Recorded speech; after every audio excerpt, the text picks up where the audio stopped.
Minha querida Camila, bom tê-la aqui conosco. Dá o teu oi para o nosso público e depois a gente já engata a primeira pergunta. Olá a todos, obrigada, Ricardo, pelo convite novamente.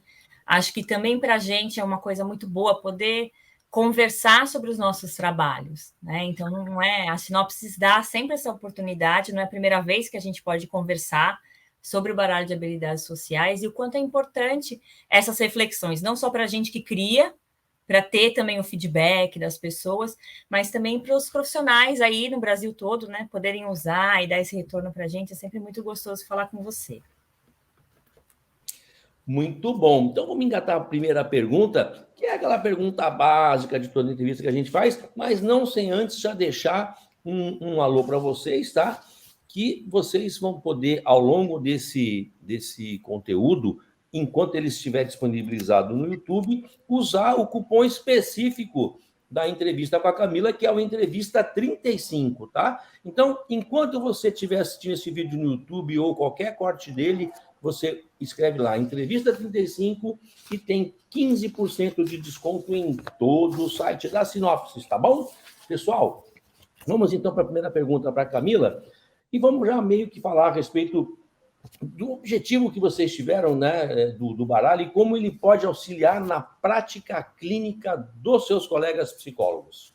Então, aí eu acho que é interessante, né, Ricardo, porque o objetivo do baralho, ele também vem da nossa prática clínica. Mais especificamente, então eu e a Camila Luiz, na época do desenvolvimento do baralho, a gente estava fazendo as nossas formações acadêmicas num hospital aqui em São Paulo, no Hospital das Clínicas, e tinha um grupo da psiquiatria da infância e da adolescência que cuidava de crianças com diversos transtornos.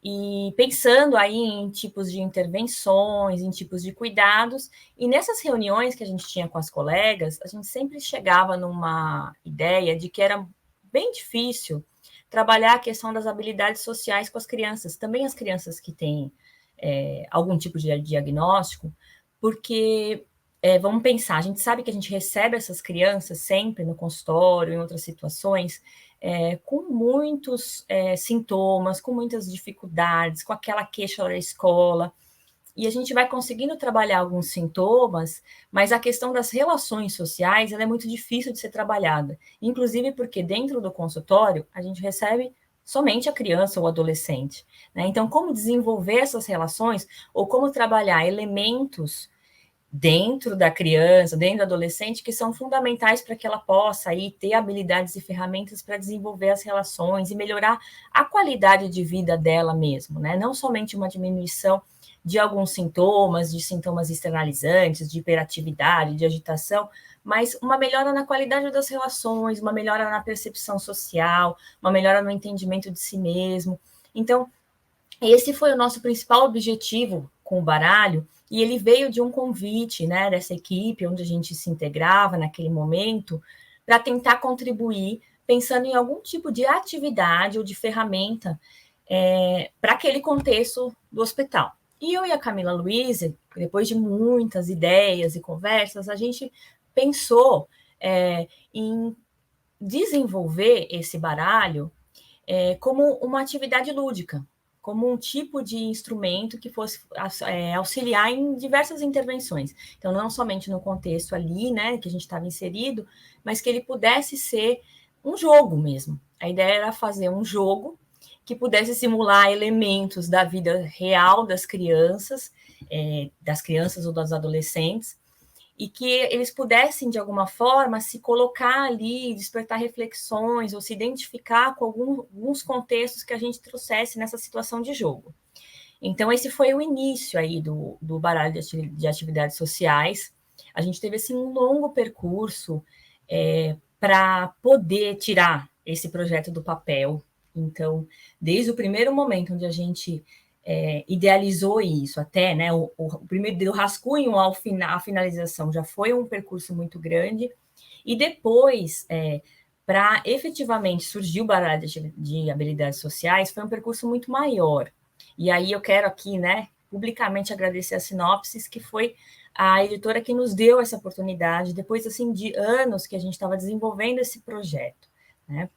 E aí, como o baralho pode auxiliar na prática clínica dos psicólogos, eu acho que ele tem, assim, mostrado uma riqueza muito grande e uma infinidade de possibilidades. A gente vai conversar sobre isso depois de uma forma mais objetiva, mas nós tínhamos um primeiro desenho do que seria o trabalho com o baralho de habilidades sociais, que é o que está descrito no manual, que é o que está descrito naqueles elementos das categorias das cartinhas dos baralhos que nós temos, e eu acho que ele funciona muito bem.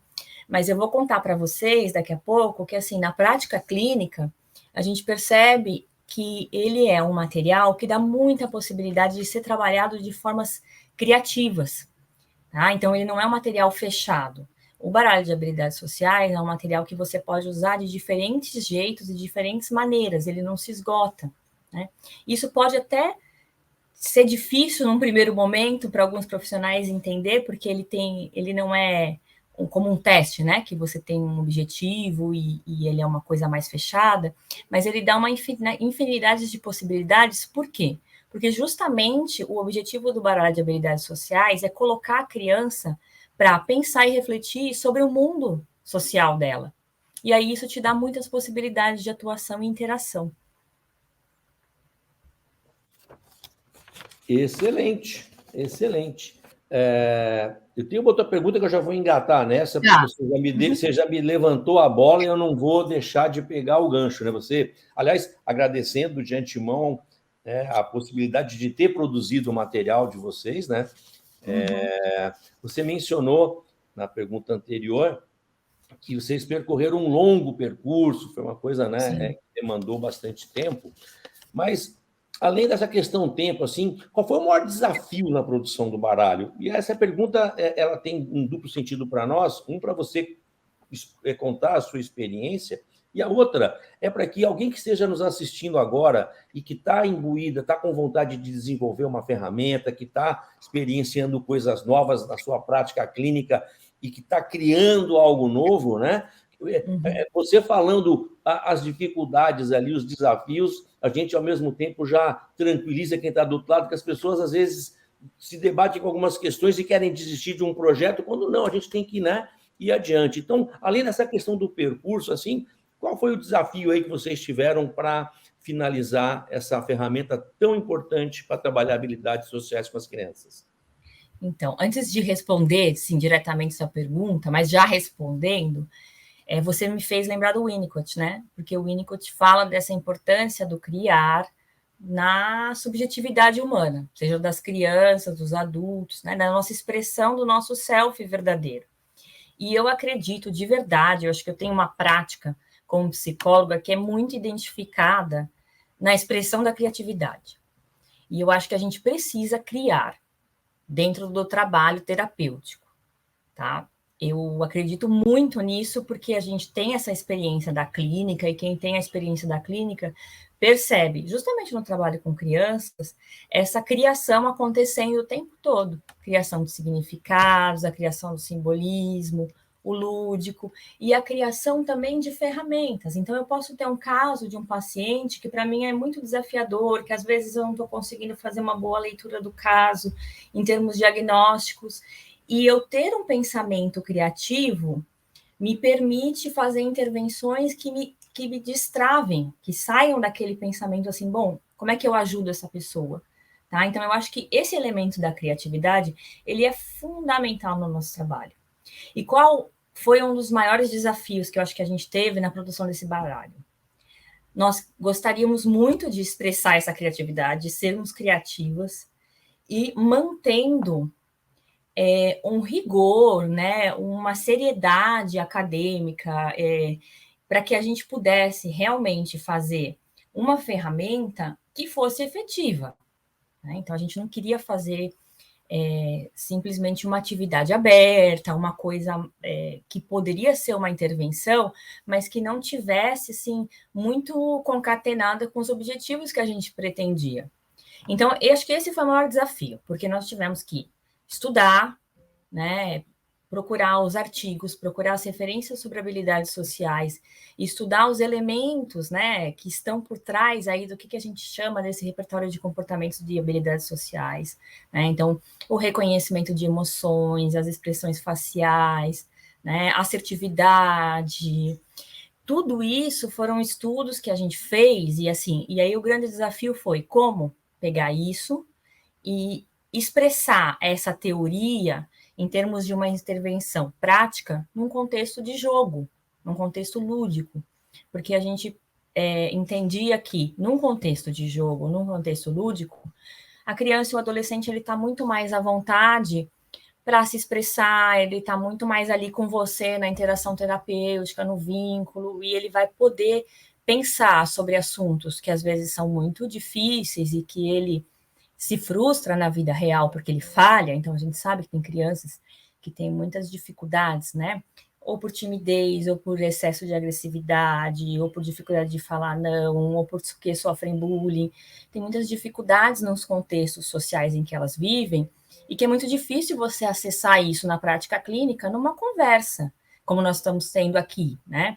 Primeiro porque se a gente fizer isso somente numa conversa, você vai estar acessando um plano muito mais racional, mas o acesso ao plano emocional dessa questão, né? Então, assim, o que desperta em você, né? E aí falando, meu paciente, né? Uma criança, um adolescente que tem dificuldades nas habilidades sociais. Isso desperta emoções nele que é muito difícil dele acessar e contar.